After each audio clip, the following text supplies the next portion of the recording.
네, 오늘도 한 주간의 마무리를 하고 오늘도 주님의 전에 나오신 성도님들을 주님의 이름으로 환영하고 축복합니다. 무엇보다도 참으로 고단했던 한 주간의 삶을 마무리하는 이 시간에 주님께로 나오신 성도님들의 삶 가운데에 하나님께서 크신 은혜와 또한 위로와 평강이 함께 하는 줄 믿습니다. 또 우리의 가지고 났던 무거운 짐들은 모두가 다 내려지게 되고 또한 자유함을 얻게 되는 줄 믿습니다. 오늘은 고난 중에 피어나는 기도라는 제목으로 함께 말씀을 나누고자 합니다. 오늘 우리가 함께 읽었던 이 시편 50편 15절 말씀에는 삶의 무게에 짓눌려서 숨조차 쉬기가 버거운 이들을 향한 바로 하나님의 초청장과도 같은 말씀입니다. 환난 날에 나를 부르라, 내가 너를 건지리니 네가 나를 영화롭게 하리로다. 비록 이 짧은 한 구절이지만 바로 이 말씀 안에는 우리를 살리시는 바로 이 하나님의 마음이 담겨 있습니다. 우리는 흔히 신앙생활을 하면 우리가 가지고 있는 모든 고난들은 벗겨질 것이다 라고 생각을 하고 또한 기대합니다. 예수를 잘 믿으면 사업이 잘 되고 자녀 앞길은 척척 열릴 것이고 또한 봄에 병도 찾아오지 않을 것이다 라는 그러한 소망을 품고는 합니다. 그러나 이 성경에서는 우리가 서 있는 바로 이 땅이 눈물 골짜기다 라는 그 사실을 우리에게 숨기지 않습니다. 이것은 믿음의 사람들에게도 환난은 찾아온다라는 것이죠. 때로는 예고 없이 들이치는 질병으로, 때로는 믿었던 사람의 배신으로, 때로는 하루아침에 무너져버리는 경제적인 위기로 인하여서 우리의 삶은 송두리째 흔들립니다. 그렇게 이 환난이라는 단어 자체가 주는 그 무게감은 우리에게는 너무나 벅찹니다. 환난이라는 것은 좁고 그리고 비좁은 곳에 갇혀서 옴짝달싹 할 수 없는 바로 그러한 상태를 뜻하는 것이 바로 환난입니다. 사방이 가로막혀서 또한 보이지 않는 하늘까지도 또한 그 방 한가운데서도 있을 때에 하나님께서는 그러한 우리들에게 말씀하십니다. 나를 부르라 라고 말씀한다라는 것이죠.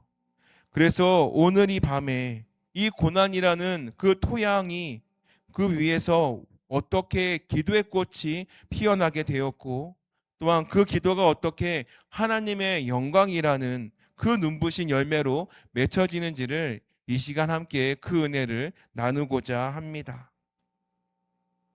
우리는 이 시편 50편의 배경을 조금 더 깊이 살펴볼 필요가 있습니다.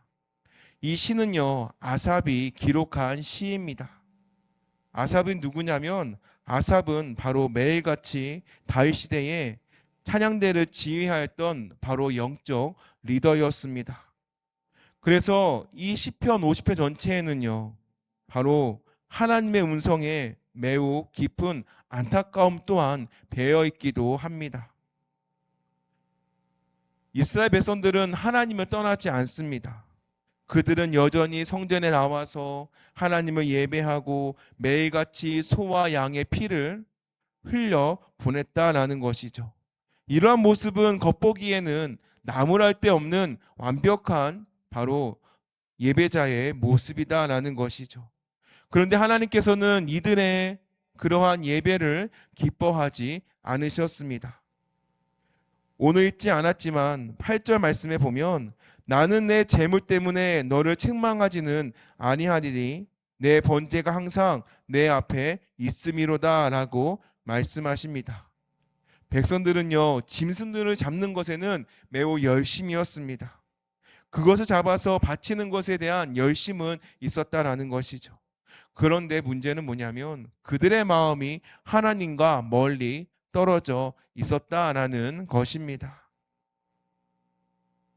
이 백성들은 그냥 숫소, 염소 바로 그것을 바치면 하나님께서는 그것을 드시고 만족해 하시고 또한 그렇게 되면 자신들의 소원을 들어줄 것이다 라고 착각을 했던 것입니다.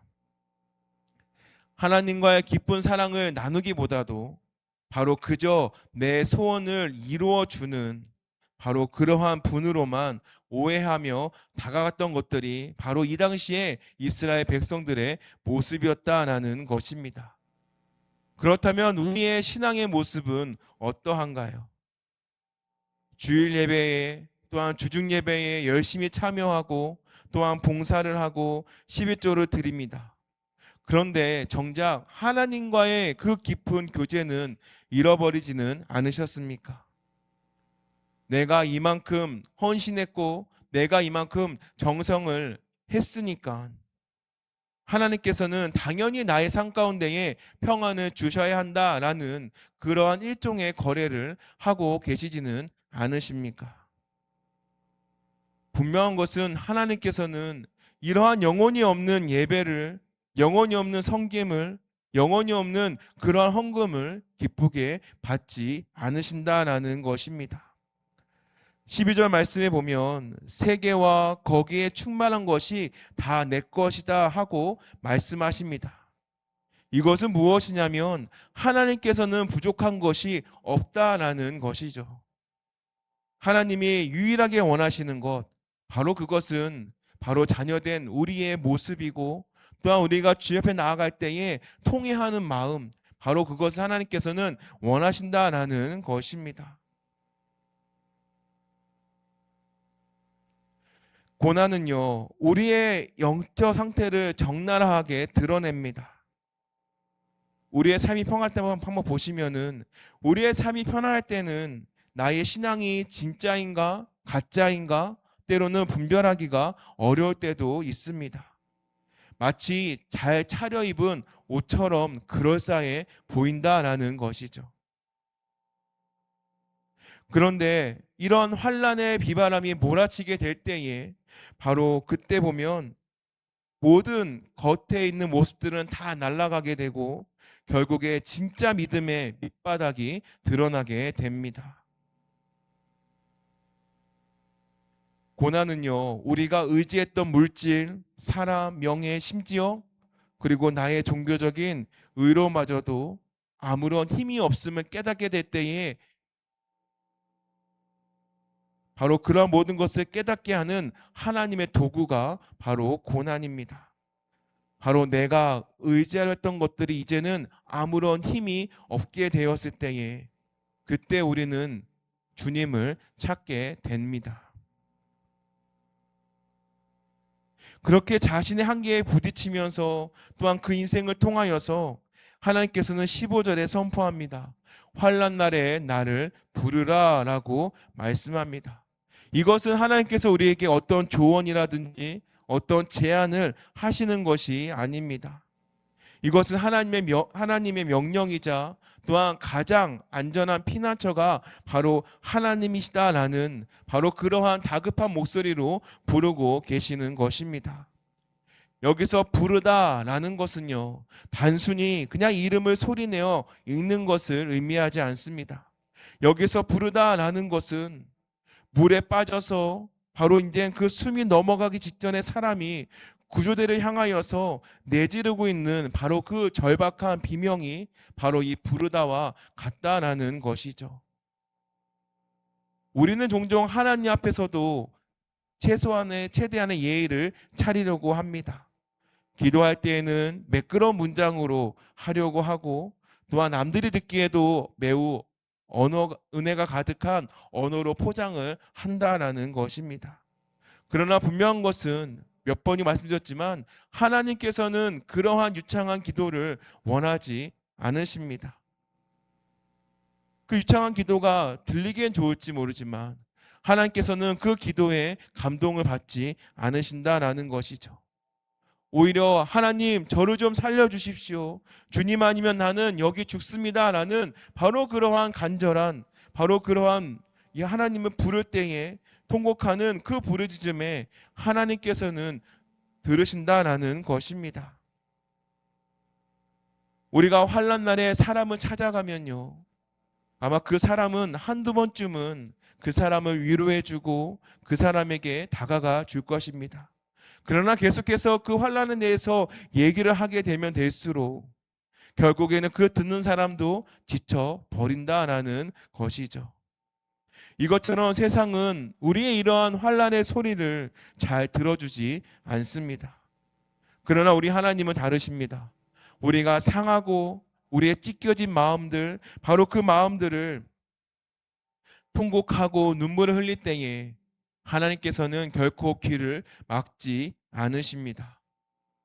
졸지도 않으시고 주무시지도 않으시고 바로 우리의 신음소리 하나하나를 듣고 계시다라는 것이고, 바로 그 하나님의 병에 담으시는 우리의 하나님이 되십니다.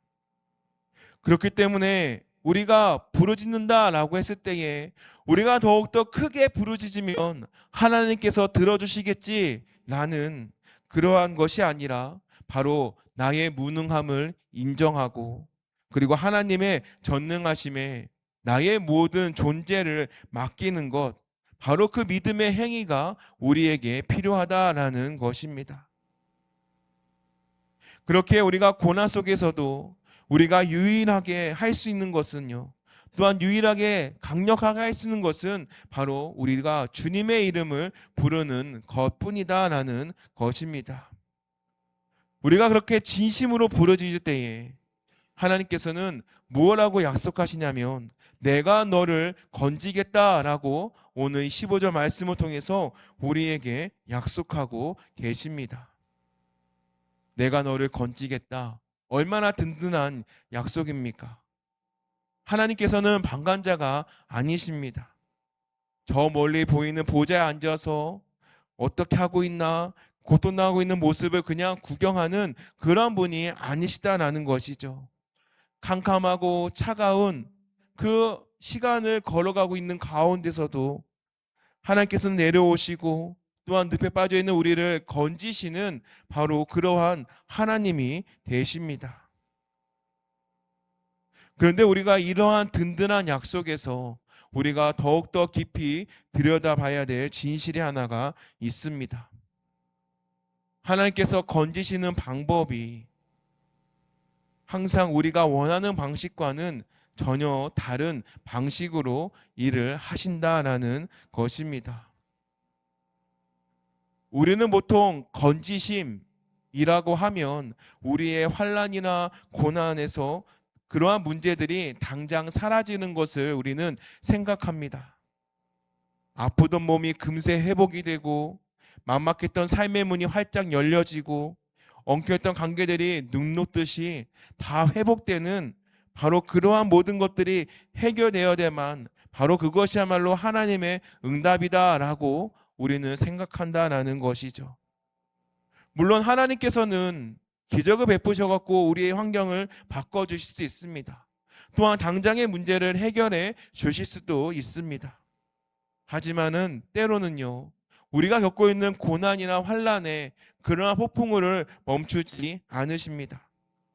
오히려 우리가 그 폭풍우를 지나갈 수 있도록 우리와 동행하여 주시고 또한 우리와 함께 동행하시는 바로 그러한 하나님께서 우리를 건지신다라는 것입니다. 우리가 잘 알고 있는 다니엘의 세 친구, 바로 사드락과 메삭 그리고 아벳느고를 기억해 보시기 바랍니다. 바로 그들이 풀부물에 던져졌을 때에 하나님께서는요, 분명히 그들의 그 불을 꺼주실 수 있었습니다. 그러나 그들의 불을 꺼주지 않으셨다라는 것이죠. 그리고 그들은 결국에는 활활 타오르는 그 불에 던져집니다. 세상의 눈으로 본다면요, 그들은 실패한 인생이고 또한 버림받은 것처럼 보였을 것입니다. 그런데 그 풀부모 속에는 세 사람만 있었던 게 아닙니다.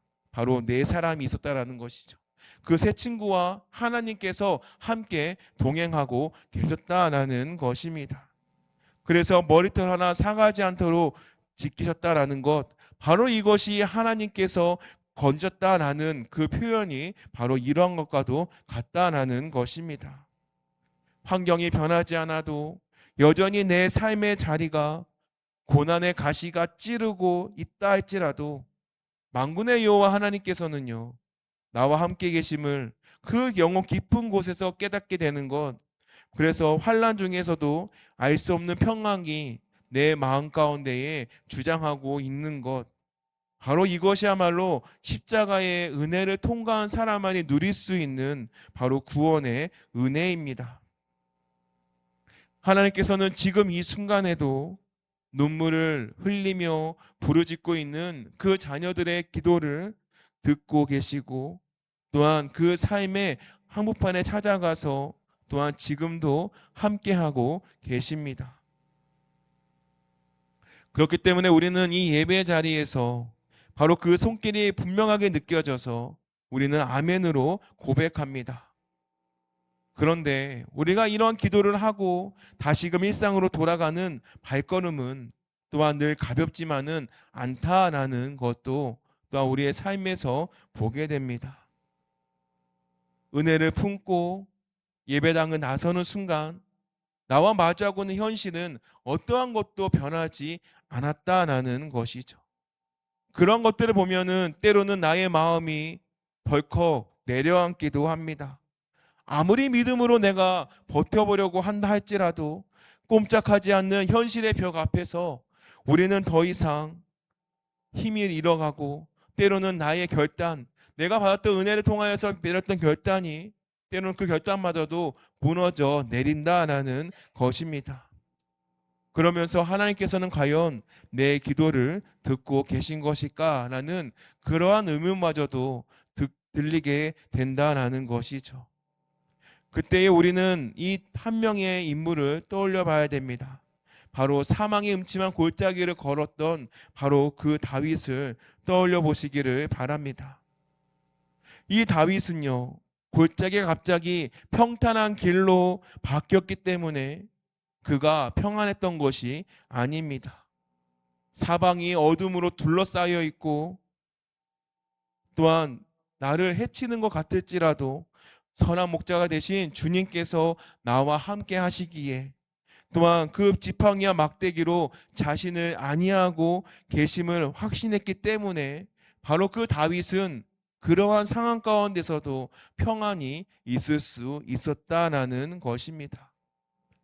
우리가 때로 기도하면서 응답이 지연된다라고 했었을 때에 혹시나 하나님께서 나의 기도를 거절하시는 것일까라는 생각이 들기도 합니다. 그러나 그것은 하나님의 거절이 아닙니다. 바로 응답을 지연시키는 것은 우리의 내면에 있는, 우리의 모습 속에 있는 불순물을 계속해서 제거하고 우리를 단련하여서 정금같이 나아오기 위한 바로 하나님의 세밀한 사랑입니다. 그래서 우리의 삶 가운데 고난이 길어지고 환난이 길어지고 또한 폭풍우가 길어진다라고 했을 때에 바로 그때 우리가 꼭 기억해야 되는 것은 바로 이러한 거친 비바람 속에서 하나님께서는 나를 훈련시키시고 있다라는 것을 기억하시기를 바랍니다. 파도가 높게일수록요, 바로 우리 인생의 그 모든 키는 하나님이 지고 계십니다. 그렇게 우리는 더욱더 예수님 앞에 바짝 엎드려야 되는 것입니다. 당장 지금 나에게 닥쳐있는 상황이 내 뜻대로 풀리지 않는 것 같을지라도 하나님께서는요, 가장 완전한, 가장 좋은 타이밍에 그 모든 것들을 이루어 가실 줄 믿습니다. 그리고 지금도 일하고 계시고 우리의 눈에는 보이지 않을지라도 우리의 환난, 우리의 아픔, 우리의 고난 다 알고 계시다라는 것입니다. 그리고 말씀은 오늘 여기서 끝나지 않습니다. 15절 마지막에 보면은 내가 나를 영화롭게 하리로다라는 것입니다. 얼마나 가슴이 벅차오르는 말씀입니까? 고난의 시작은 눈물이었고 그 과정은 처절한 부르짖음이었지만 바로 그 결말은 하나님의 영광이다라는 것입니다. 그렇다면 하나님께서는 왜 우리에게 환난을 허락하신 것일까요? 이 환난은요, 단순히 우리의 교만함을 꺾이기 위해서 주시는 것이 아닙니다. 부서지고 깨진 바로 우리의 삶을 통하여서 하나님께서의 그 하나님 되심을 바로 이 세상 가운데에 드러내시기 위함이다라는 것입니다. 우리는 자주 이렇게 묻죠. 하나님, 왜 제게 이러한 시련을 주십니까? 왜 제게 이러한 고난을 주십니까? 내가 뭘 그렇게 잘못했습니까? 라는 그러한 질문을 하나님께 할 때가 있습니다.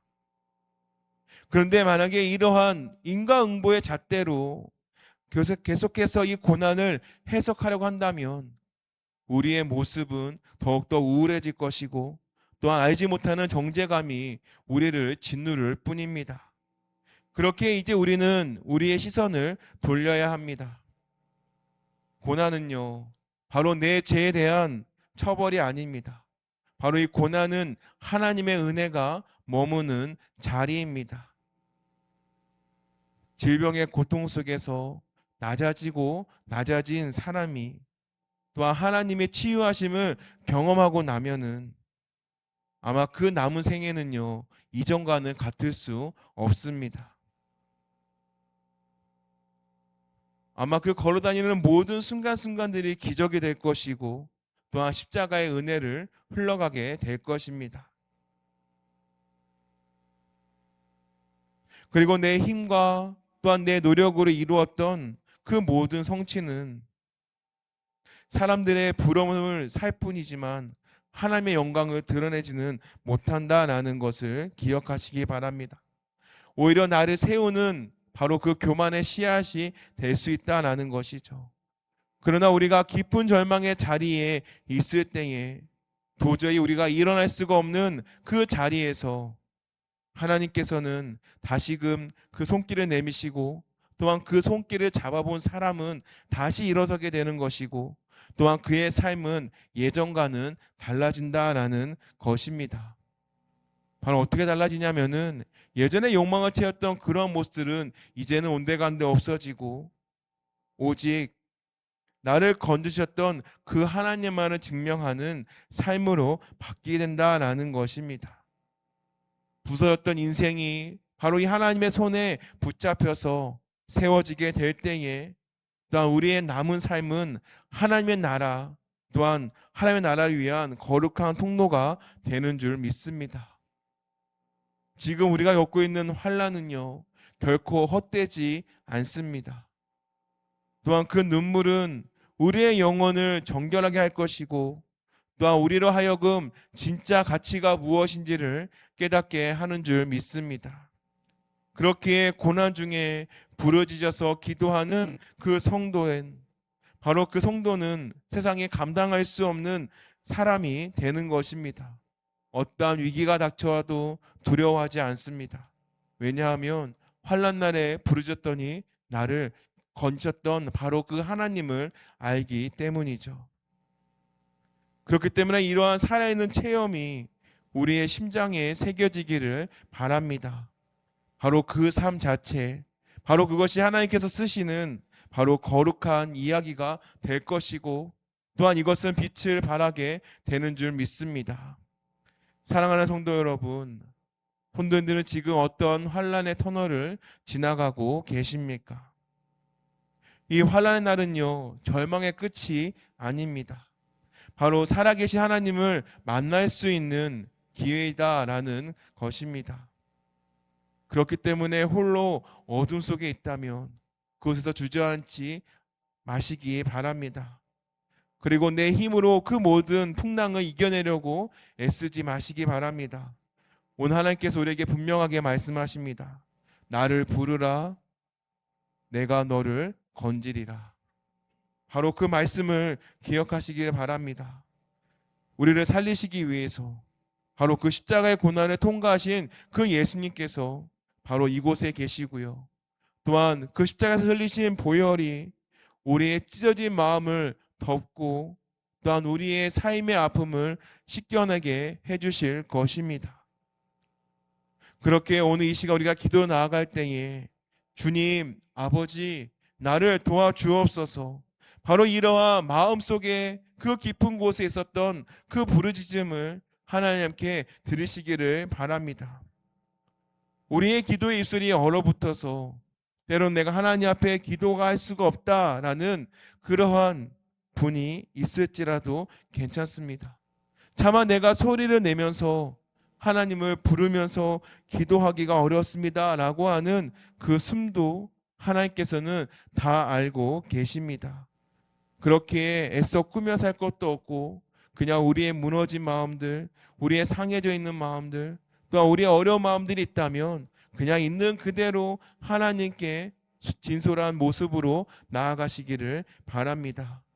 바로 그렇게 될 때에 하나님께서는 우리의 조각난 마음들을 모아주시고 안아주시고 또한 그 앞에 엎드렸을 때에 하늘의 문이 열리며 성령의 은혜가 임하게 되는 줄 믿습니다. 그래서 바라기는 우리의 이러한 환난과 고난 가운데 주는 또한 그 통하여서 일하시는 그 하나님이 우리의 간증이 되어지고 또한 우리가 흘리는 그 눈물이 회복의 노래가 되어서 정말로 하나님 앞에 온전히 쓰임받는 그러한 자녀가 되시기를 바랍니다. 고난 중에 피어나는 기도, 바로 그 기도가 만들어내는 그 십자가의 능력을 날마다 체험하며 또한 생생하며 누리며 나아가시는 성도인 되시기를 주님의 이름으로 축원합니다.